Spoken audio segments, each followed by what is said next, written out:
My mother never cleaned the toilet in her life. That was a quote from Jupiter Ascending. Welcome back, everyone, to the Awful Takes podcast. We're on episode 71. And today we have a great movie to talk about. Well, not a great one. We have an out of this world film to talk about. Yeah, that's a great way to describe it. Yeah. My name is Nabahi. I'm one of the hosts. Hello, I'm Wallied from Sir Gator Productions. I know Wallied had some movie news that we wanted to maybe mention. So we'll kind of talk about that briefly. Yes. And then we'll jump straight into the review. So if you're joining us for the first time, please feel free to use the timestamps in the description. If you're here just for the review, please feel free to skip ahead. Yeah, so we got some cool news from the Man of Tomorrow film. They announced a new cast member is going to be attached, and it's going to be Matthew Lillard, which is really exciting to me. I'm a big Matthew Lillard fan. He's been one of my favorites for a long while. And it's also a really cool full circle moment for me, too, because obviously my introduction to Matthew Lillard was through those Scooby-Doo films from the 2000s, and James Gunn actually had a hand in writing both.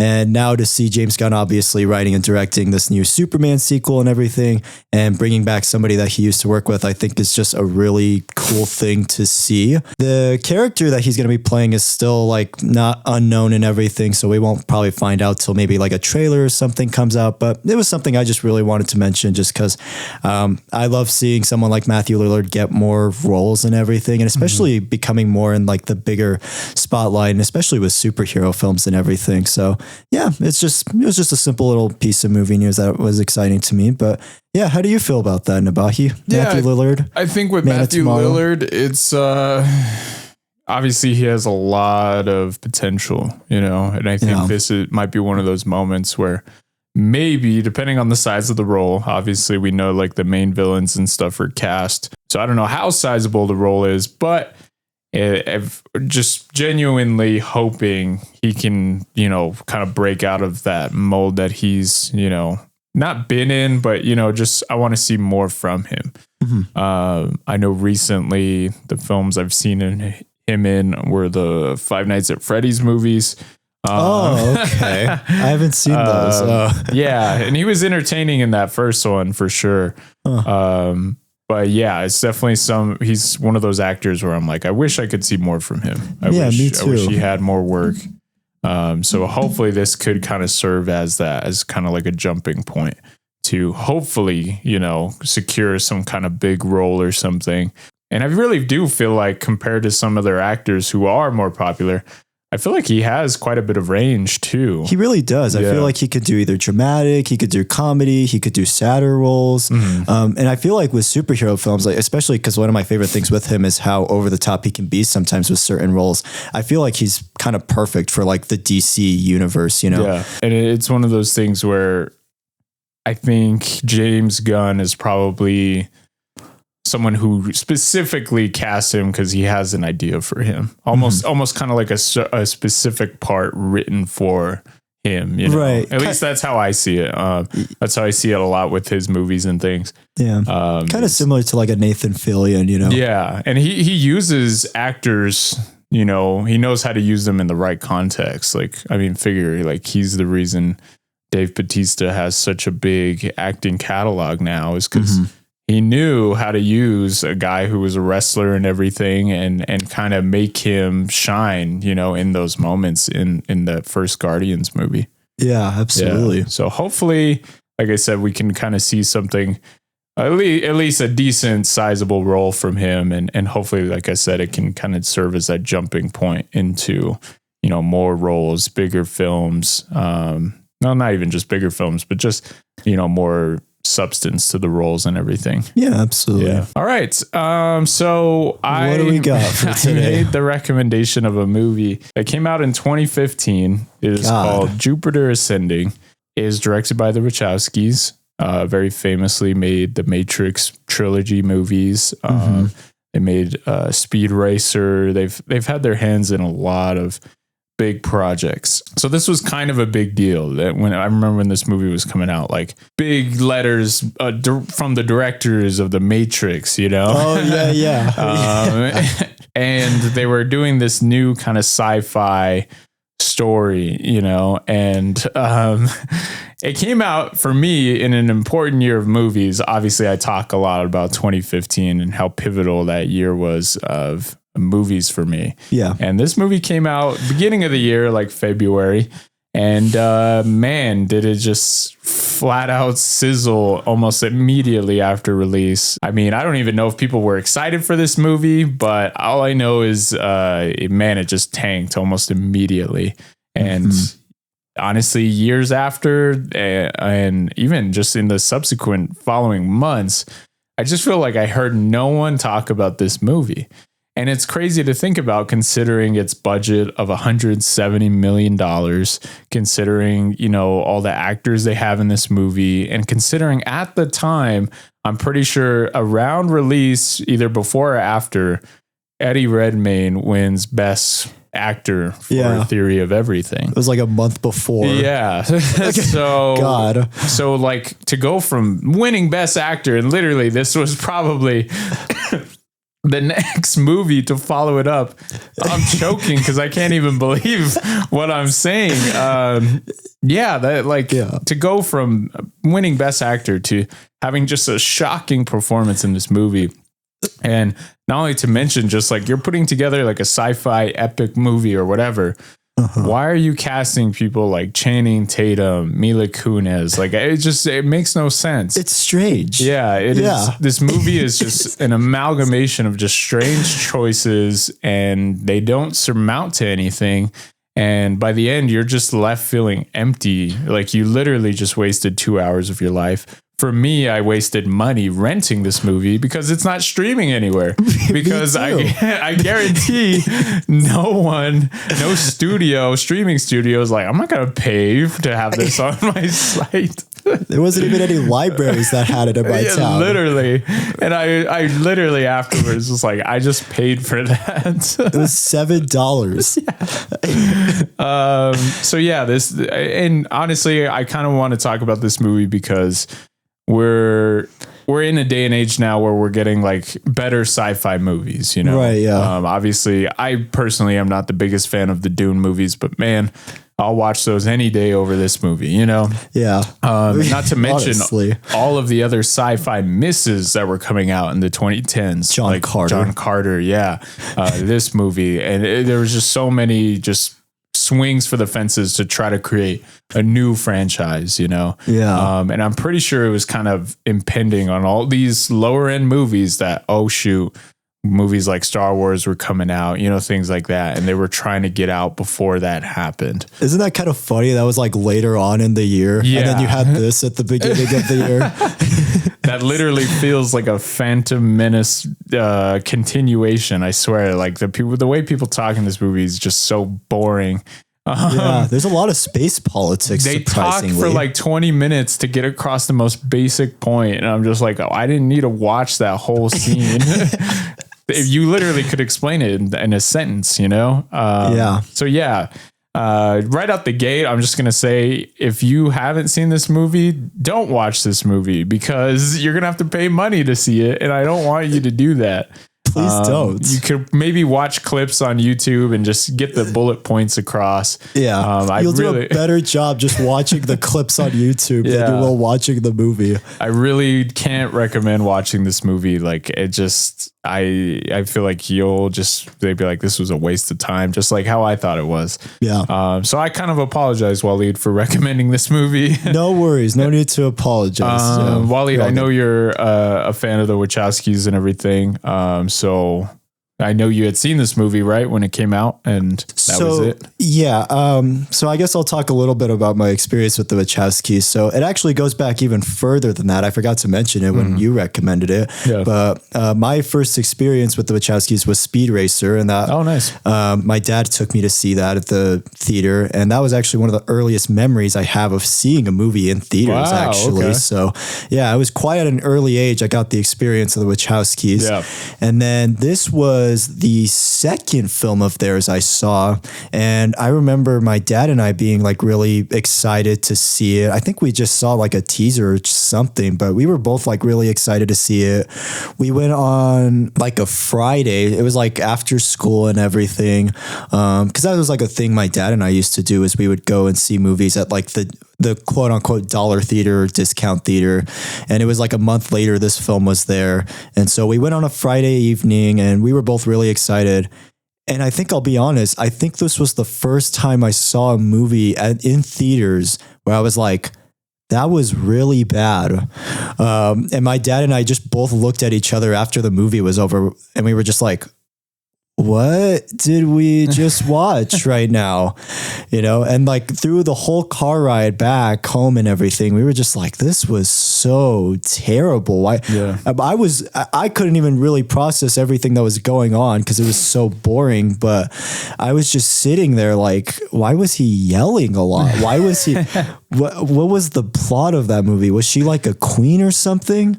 And so, yeah, I completely forgot about that film. And then, you know, years later, I saw The Matrix, you know, when I was like 15, and that film like forever changed my life for the better. And it changed the way I saw movies. And then obviously I saw Bound like a couple of years ago and I was like, oh my God, this was really awesome. And so after seeing those two films and then rewatching Speed Racer, I was like, I actually really love the Wachowskis. You know, I'm like, they actually make some really good movies and everything. And so it pains me to say now, rewatching this film, now that I'm a bigger fan of Lana and Lilly Wachowski, this movie's awful. This is like one of the worst movies I've ever seen. It's kind of similar to like Stephen Knight going from making Locke to Serenity. It's like that with, you know, going from Speed Racer to making Jupiter Ascending. It's just like, what happened here? Like, it's just the amalgamation of just the worst choices imaginable between the story, between the uninteresting, bland characters. And even for like a Wachowski's film, there's no style to it. There's like, it literally feels like anyone could have made this movie. And it's kind of shocking to know it's from them. And the action is just kind of all right. The story makes no sense. It wasn't even until like an hour into it where I was like, oh, okay, that's what this movie is about. And the performances and the dialogue are just horrible in this movie. And the fact it's 2 hours is just baffling to me. I feel like nothing happens in this movie. And it feels like a mix of like trying to be like Star Wars, but also like Space Cinderella, but also like a fan fiction young adult novel too at the same time. And now kind of watching it, because considering there's so many clashings of like ideas here, I almost wonder if this movie is like to blame for why Lana and Lilly stopped working together after this. And granted, I know they had their show Sense8 and everything too at the same time, but even still, like this was like the last movie they made together. Like they never made movies together after this, you know? I don't know. My whole thing was just like, what happened? Yeah. What happened? Like what went wrong, you know? So this movie is literally like a Disney Channel movie mixed with like Star Wars, mixed with B sci-fi movies. Like, it's so weird. Like, you have a main character who, of course, is like hidden royalty, and they have this whole lineage that they don't understand, and that's a surprise to them. You got the fish out of water aspect. She lives on Earth. She doesn't know that she's royalty reincarnated.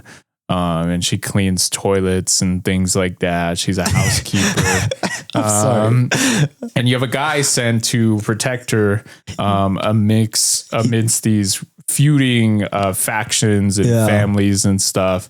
And they're kind of caught in the middle of it. He's like a half human, half dog, I think. Channing Tatum, is that right? I'm remembering that correctly, right? Because they make such a big deal out of it in the movie. It's just like, what? And it's just baffling. Like watching this whole thing unfold is just like, what am I seeing? And there really isn't much saving grace to this movie, to be honest. I mean, this honestly might be a really short review. We'll see how much we could talk about with this. So what I really think fails this movie, like Wallied mentioned, is just the dialogue. The dialogue, it's awful. It's one thing to have generic sci-fi, whatever, but if you can find a good way to weave it with, snappy dialogue, maybe something that's more quippy, or maybe something that feels less heavy, the amount of terms people use in this movie is insane. There's so many adjectives flying at you, and you're just like, what are they even talking about? Then by the time they get to the end of these conversations, it's the most basic plot line that you could understand with just simple dialogue. Like, there's this part where she meets this other important figure, and basically they go through this whole 10-minute sequence explaining that she is this reincarnated queen or whatever, and that they're trying to use her to she's like ruler of the earth or whatever.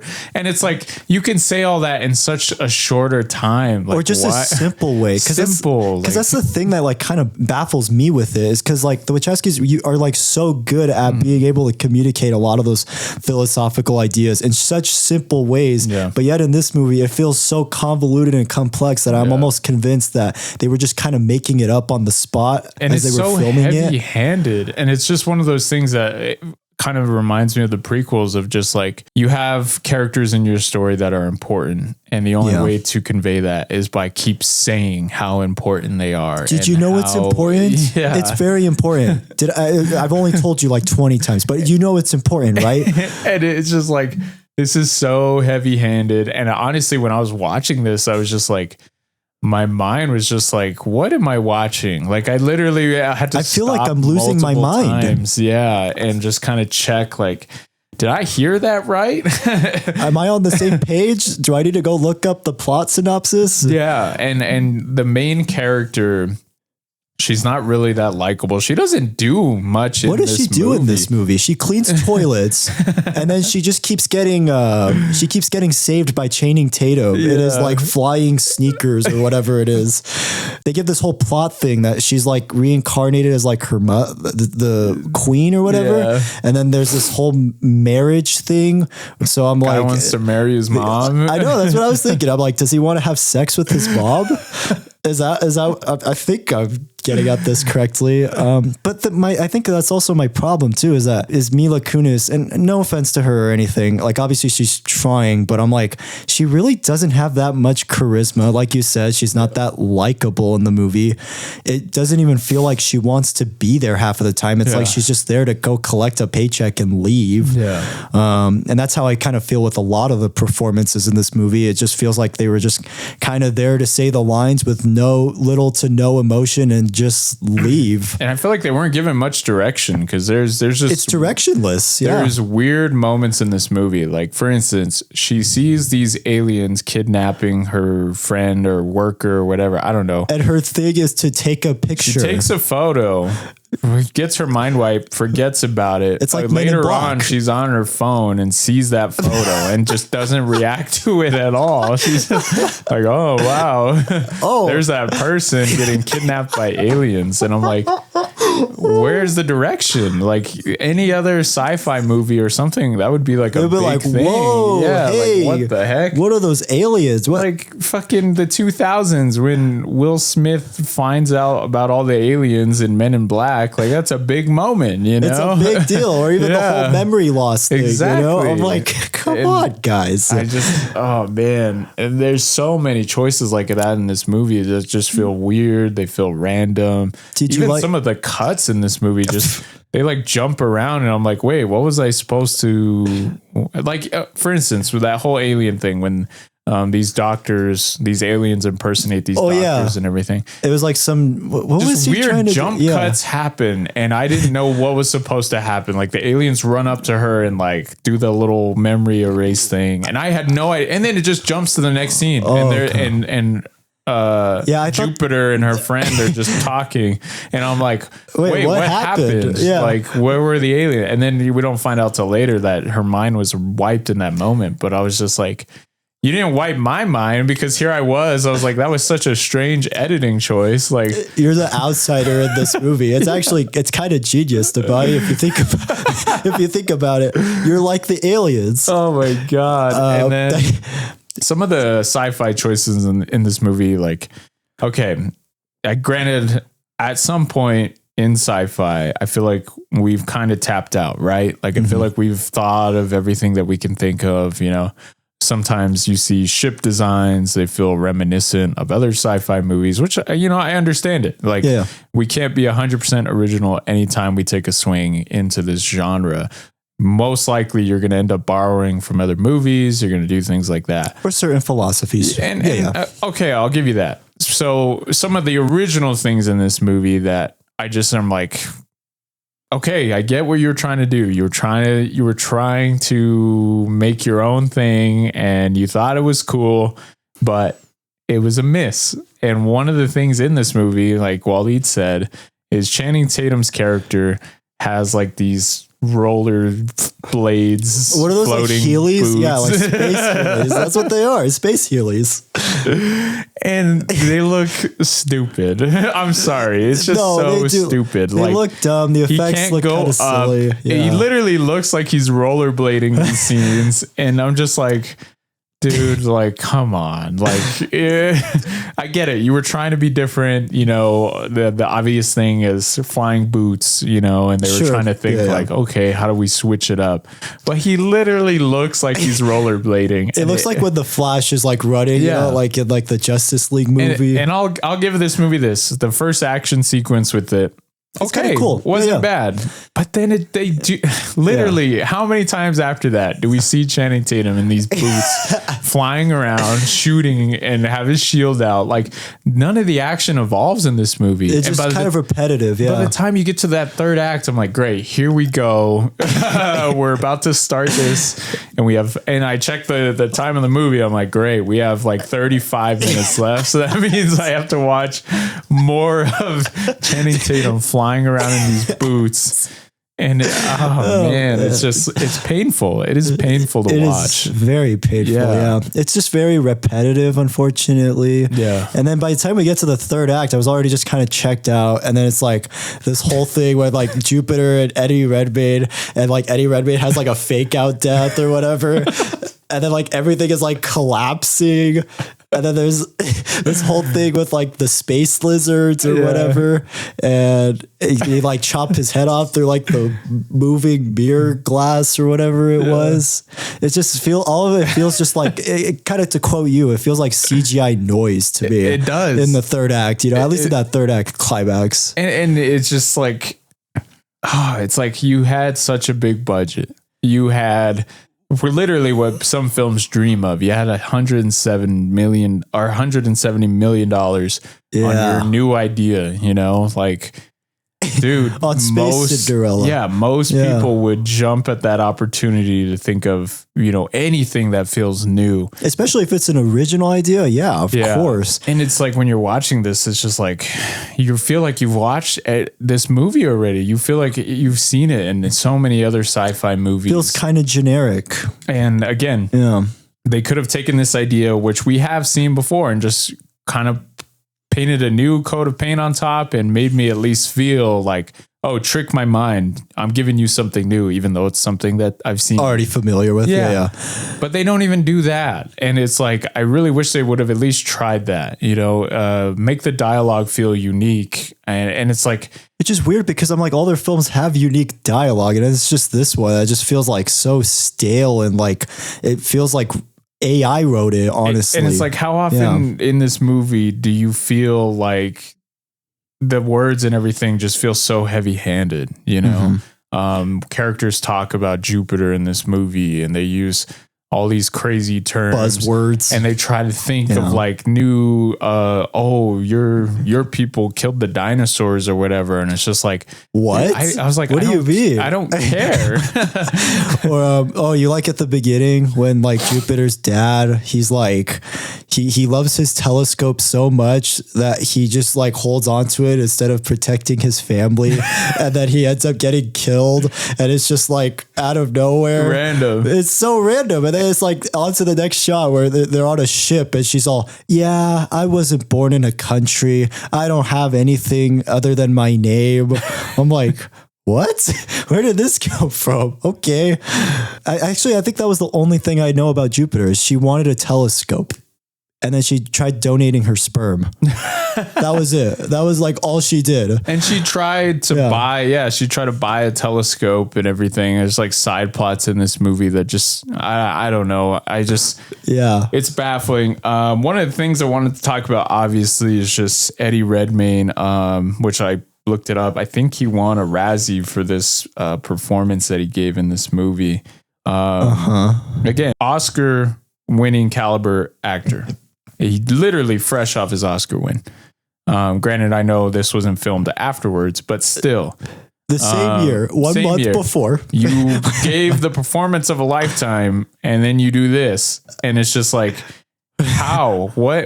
Who? Okay, was it the director? Was it him? Who arrived at this conclusion? It has to be the director. There's no way. Have him whisper. He sounds like he's dying. No, my mother never cleaned a toilet in her life. And he just sounds like his fucking throat. He got throat punched, and he's trying to talk. He's been chain smoking. What do you mean? My mother taught me what was necessary to rule in this universe. And then out of nowhere, he'll just scream like he was talking to the dinosaur. He's talking to the Koopa. He's like, he's like, basically, bring me the girl or whatever. I know, yeah. I had to like turn it up. Bring me the girl. And then out of nowhere, and it's like, whoa, where did that come from? Hopefully I didn't blow this microphone. And then it just cuts immediately after he screams like that. It just cuts. It's almost like the Wachowskis are like, whoa, that was maybe a little too much for people. And you think that was a little much? It's insane. And it's so jarring too, though. That's the thing with that cut also. Yeah. Literally right after. Look it up on YouTube. Wait, what? It doesn't waste a second. It cuts immediately after he yells like that. It's like those memes where it's like it gets to like the jump scare of the video. Yeah. You know? And then it like just ends. You're like, wait, what the hell? And he doesn't feel intimidating, no matter how much he thinks in his head that this voice is conveying this, menacing villain. Goofy. He's not intimidating. And his look and everything, he literally looks like Jared Leto's Joker from Suicide Squad without all the makeup. He's got his hair slicked back. He's wearing this weird coat. And he just talks like that in any scene he's in. And none of them feel menacing in this movie. Like, there's this family of 3, all right? So it's him, and then it's this other pretty boy who wants to marry his mom. He doesn't feel intimidating. And it's just like, the dinosaurs. They don't feel scary either, though. Yeah, they're just dinosaurs. There. They don't even do anything. Like Wallied said, they're the Koopas from the Super Mario movie from the 90s. Yeah. But I was going to say, too, they have this other weird subplot that the pretty boy reveals or maybe it was like the pretty girl, but they reveal this like whole thing. It's like the substance, where they have this anti-aging thing and you go in like a bathtub. I'm like, weird. Yeah, it was random. And there's like one scene of it and they don't do anything else with it. I was like, wait, what was that all about? It's literally like you had a checklist of sci-fi cliches and you're just going down each one. Oh, she's a royalty. She doesn't know she's a royalty. Check. Anti-aging. Check. Anti-aging. Check. Dinosaurs. Check. Dinosaurs. Spaceships. Channing Tatum. Channing Tatum. Check. Space Heelys. Check. laser weapons that literally look like any other laser weapon in a movie, like, or the fucking shield. And it's just like, come on, like, you have a giant budget. Like, how could you not think, like, again, I'll give it to Dune. Don't really care for those movies, but at least they look unique to sci-fi, right? Yeah. They're faithful to the story, you know. They take sci-fi elements that, you know, feel kind of similar to other sci-fi movies, but they find a way to make it look new and to make it look interesting. And in this movie, it's just like, why? And we got to get to that line. Oh, which one? So there's kind of this weird romance that's occurring between Jupiter and Channing Tatum. I don't know his name, and I don't really want to know his name. It's probably like Aatrox or something. Yeah, half human, half dog guy. Yeah, and she has this line, and so basically, she's royalty, he isn't, and she's kind of saying that she's developing feelings for him. Which again, they don't dedicate any time to it in the so movie. Forced. It's forced. It's literally just shoehorned in. They just shoved it in there last minute. Yeah. They do this whole thing, and then there's this line. She's like, basically, I want to be with you or whatever. And Channing Tatum's like, no, you're royalty. You're a royalty. I'm like basically like a dog. And then she says, but I love dogs.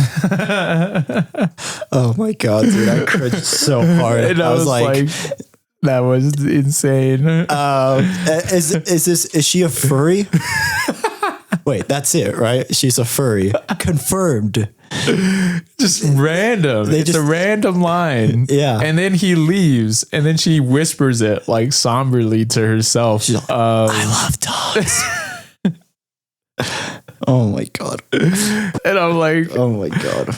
Why was that in this movie? And yeah, this romance is just so forced. There's no chemistry between them. Also, well, they're like a plot point. So they were kidnapped, and she's trying to rescue them. But she doesn't even care for them. Yeah. Like, she doesn't even like them to begin with. And then all of a sudden she's like, oh wait, I like my family. Hold up. Let me go save them. It just feels like convenient and out of like left field to the character. No, it really does. I'm like, if you wanted to show that, show her being more selfish, and then maybe her realizing like, hey, one of her family members is about to die, you know, then come to that realization. You know, I think it would have felt a little bit more earned if they did that. Yeah. There's a lot of missteps in this movie. And it is just a grueling watch through. Like, I had to pause it multiple times. I had to check how much time was left. I had to give myself like a 30-minute break because it was just too much for me. There were lines that were said in this movie, and it's like, it was almost like a trick on me, because I would like literally in my head be like, is that what they said? And then I would rewind it just to make sure. Yeah. And I'm like, how is this movie making me watch it twice? I think I did that like 5 different times throughout this. Yeah. How does this keep happening? Like, oh my God. I really regret recommending this movie. But again, no, like, don't regret it. No, this was hilarious. It's just it was a baffling time, and it's something that now I feel like this movie probably helped in ruining a lot of big budget new IP ideas, you know, because I feel like now with a lot of new IPs and things, they get the fraction budgets, you know, they get the kind of mid budgets. Yeah, mid budgets. They get the lower end stuff. And I feel like movies like this are to blame for that. Movies like John Carter, like we mentioned. That's a great point, actually. I didn't even think about it like that. When you take $170 million swings and they miss, you kind of break the ladder for everyone else below you. Now moving forward, how are they going to get their project off the ground? You know? Mm-hmm. And when we're watching this movie, there's so many, not tone clashes, but it's so inconsistent that I'm left wondering, like, who is this movie for? Like, for instance, you have the stuff with the main character, Jupiter Jones, and that's a dumb name. Sounds like a porn star. Yeah. Anyways, you have her stuff that feels like a Disney Channel movie. She's this royalty, lost royalty. She doesn't know it. That feels like a Disney Channel movie. You have the weird shit in this movie, like when they're introduced to that brother who wants to marry her. They're having like this floating. It's like orgy, Game of Thrones, and I'm just like, what is that? Then you have the romance with her and Channing Tatum that feels like a YA novel, right? Yeah. Boring space politics that feels like Phantom Menace, Star Wars, warring factions, family squabbles and everything. And I'm just like, I don't care about this. Yeah, and you have all this random stuff jumbled together in this movie. And like by the end of it, I'm like, who is this movie for? And it ends on this like romantic note between Channing Tatum and Jupiter Jones. And I'm just like, did you like when he flies off at the end? I was like, they just had to do it one more time for you. Yeah. Oh yeah. He gets wings. He gets wings. He's like, he got his wings back from him. Yeah. He's an angel. Like even the marketing and everything when this movie was coming out, it felt like a YA novel. It felt like Maze Runner. It felt like Divergent or Hunger Games or Hunger Games. Yeah. It felt like those. Because it was around that time period too, also. Maybe mixed with like more sci-fi or whatever, but it felt like that. And then to just watch it, I'm like, wait a minute. If I was like a teenager and I saw like hearing all this political talk, I wouldn't care about it. I'd be like, I'm in history class right now. Yeah. What am I doing? I'm in like, Jupiter Ascendant history class right now. The way I kind of contextualize the dialogue is, so I've been to like job trainings. Yeah. And you get those public speakers who are really good at it and can convey things. Sometimes they use stories. Sometimes they use images. Then you get the one guy to show up and he has his line of slides and it's just a fucking book on screen. And you're like, huh? And you're reading it. And then he starts reading word for word, line for line, goes down the entire slide. Oh my God. And you've already arrived to the point that he's trying to make 10 minutes before he actually makes that point. Because you can read faster than he's saying this. Well, dude, like bullet points. Get the bullet points. Give me the information. And then move on. Like, we don't need to spend 20 minutes on this. Right. And you just feel like you literally were told something 5 times. And yeah, that's what this movie feels like. It feels like you're in those boring work trainings that just last forever. Yeah, that's a great way to describe it, honestly. Yeah, I get it. Sometimes, you know, you it's hard to put words to sentences and to convey these points or whatever. Like, I get it. But there's another way you could portray it visually that's more intriguing. And this movie's written by them. It is written by them. And that's one of my things is just like, and that's what baffles me about it. They should have realized this isn't working. Yeah. You know, when you're watching the dailies, you're seeing this shit come in. You've got to realize, no way. Like, this is not stitching together. Maybe I should hire someone to come in and just give it a rewrite. Yeah. Repass through it. Yeah. To me, it just feels like they were not on the same page with making this movie. Yeah. It really feels like it.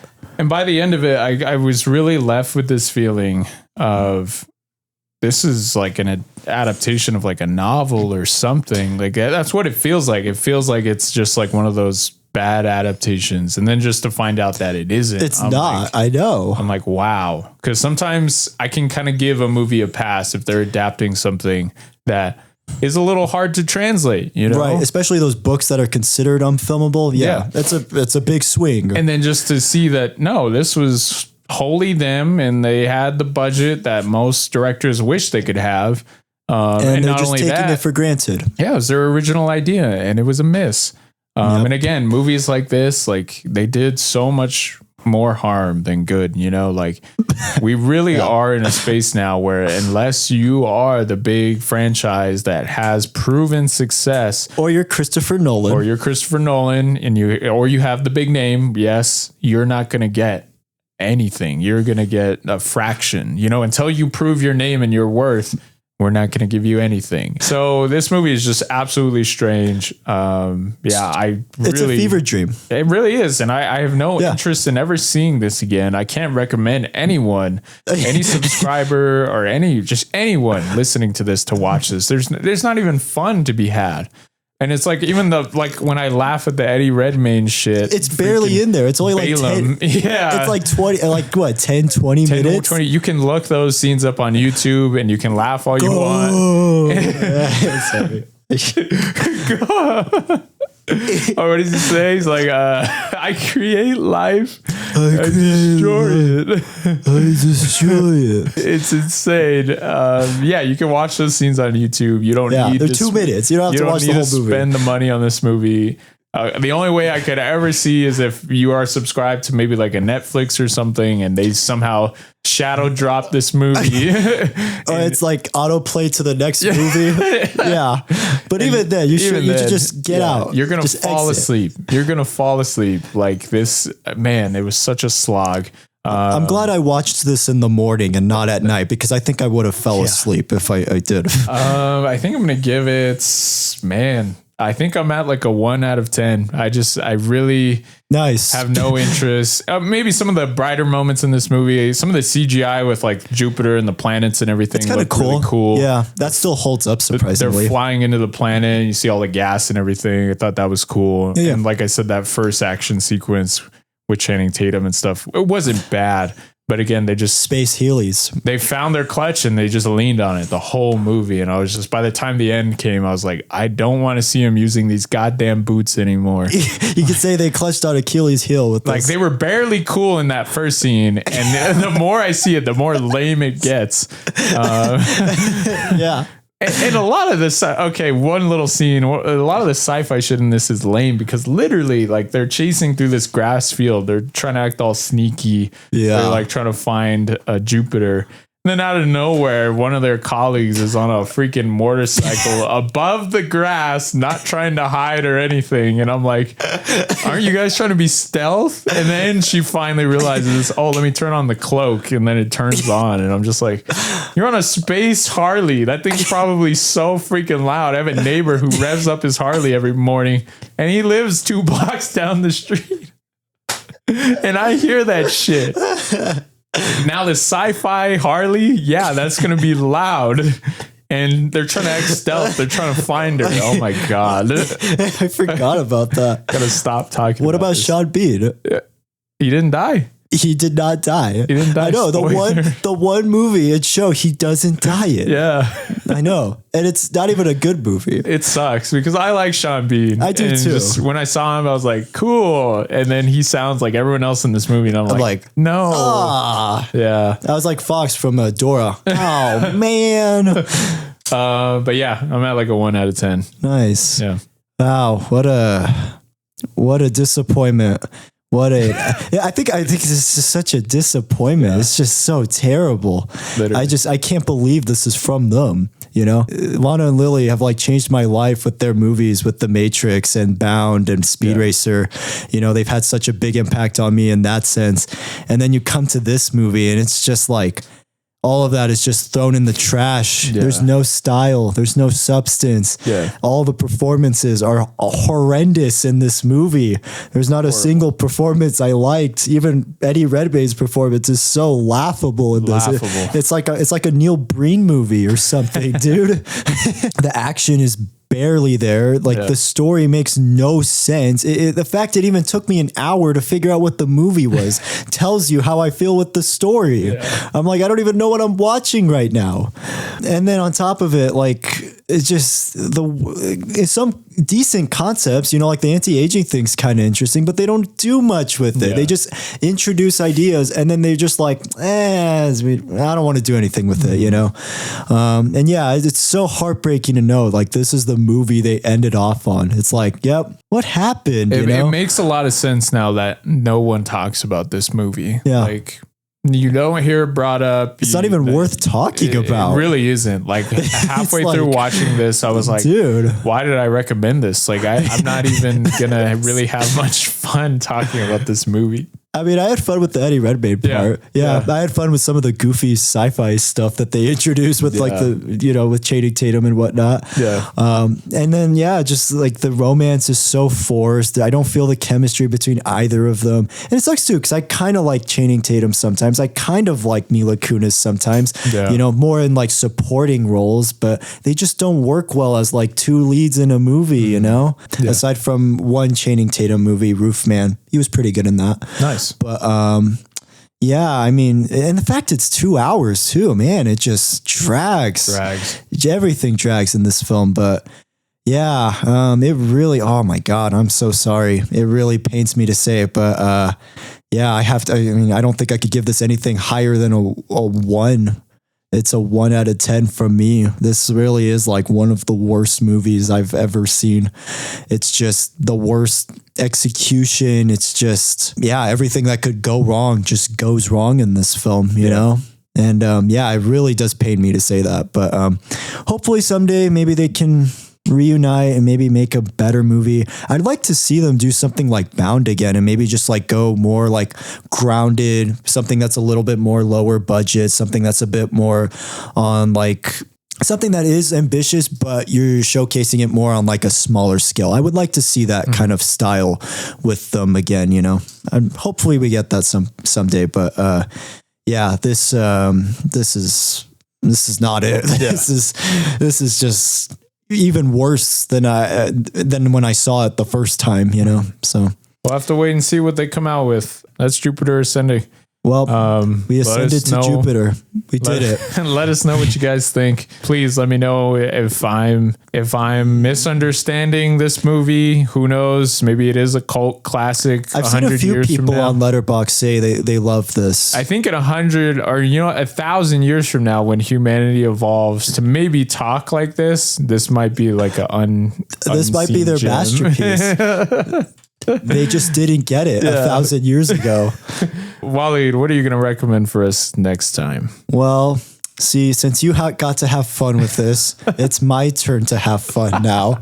So I'm going to recommend something that I don't know if you've seen it, but it's just one of the strangest adaptations for a movie I've seen. I Speak for the Trees, much like Danny DeVito does with The Lorax from 2012. Oh, no. And, no.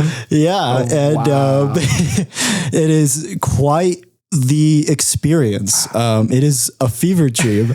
It has one of the strangest villains I've ever seen. It has just the most bizarre plot I've ever seen. And it has musical numbers in it too. Some of them are catchy. Some of them I'm just like, why is that there?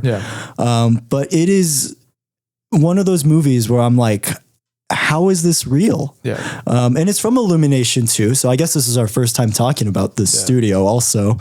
And it is just one of the, it's a movie. It's just one of those movies you just have to see for yourself to really understand. I can count on my hand the amount of times I've wanted to walk out of a movie. It hasn't happened that often, because usually when you're in a movie, you're just like, you know what, if it turns out bad or whatever, you just watch it. You're like, I'll see this through, whatever. I already spent the money. This movie's one of them. I literally like halfway through, I saw it with my brother and a couple of friends, and I looked at my brother at one point, like halfway through this movie, and he looked at me, and we were just like, that look just you had a connection. It exchanged everything that needed to be said. We had the same look. We looked at each other, and then after we stayed through the whole movie, we left. I told him, I was like, when I looked at you, I felt like walking out. And he's like, I felt the exact same way. And this movie, man, I can't even believe. I've only seen it one time. Okay. I've seen this many times. This was a big movie for me as a kid for some reason. Okay. Yeah. And now that I've rewatched it, I'm like, what was 8-year-old me thinking? Wow. Yeah. This is really embarrassing to admit, by the way. And it'll be interesting to talk about that time period with like, obviously the Dr. Seuss adaptations. Right. Yeah, we've talked about it obviously with The Grinch. Yeah. And now I was like, let's talk about the other side of an adaptation that just fails and it just falls flat on its face. And it's funny because I think before this one, they did Horton Hears a Who, which I actually liked and enjoyed. Oh yeah, that is a good one. So I was kind of expecting something like that going into this, and I didn't know what was about to happen. You were not ready. It'll be interesting to watch this again. I'll say that. Like, it really has been over 10 years since I've seen it. Oh, wow. Okay. It's been a long time. Yeah. And it has a crazy cast list too. Yeah. It's like Zac Efron, Taylor Swift, Ed Helms. Yeah. Of course, Danny DeVito, obviously. Yeah. It is a crazy cast list. Yeah. And there, Betty White too. You got to have a Golden Girl in it. And Jenny Slate. Yeah. Yeah. But so I hope you have a great time with this, Nabahi. Wow. Yeah. I was like, I want to have fun with this. I want to have fun with this. This movie is crazy. Yeah. Let's do it. And it's laughably bad at certain points, but yeah. So yeah, hope you have a good time. All right.